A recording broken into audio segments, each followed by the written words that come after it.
નમસ્કાર દોસ્તો, તલનો પાક હાલ 15-20 દિવસની આસપાસનો થવા આવ્યો છે. આ અવસ્થાએ આપણે જનરલી ઉગ્યા પછીનું પ્રથમ પિયત આપતા હોઈએ છીએ.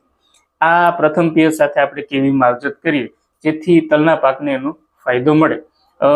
સામાન્ય રીતે આ પિયત સાથે આપણે એનપીકેના બેક્ટેરિયા આપવાની ભલામણ કરીએ છીએ, જેથી પાયામાં આપેલા રાસાયણિક ખાતરો છે એનો આપણે કાર્યક્ષમ ઉપયોગ કરી શકીએ.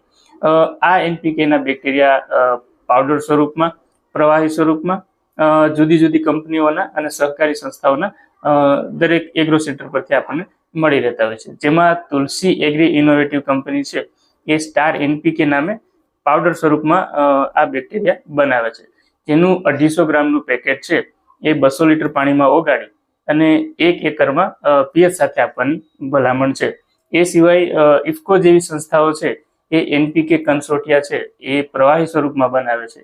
આપ એનો પણ ઉપયોગ કરી શકો, અથવા તો કોઈ પણ સારી કંપનીઓના બેક્ટેરિયા જો આપણે વાપરીએ તો તલના પાકમાં આપણને એનો ખૂબ સારો લાભ મળી શકે છે. આ સિવાય આવા એનપીકેના બેક્ટેરિયા કે અન્ય કોઈ બી પ્રોડક્ટ વિશે આપણને કંઈ માહિતીની જરૂર હોય તો આપ અમારો સંપર્ક કરી શકો છો. સંપર્ક વિગત છે એ કોમેન્ટ બોક્સમાં આપેલી છે. ધન્યવાદ.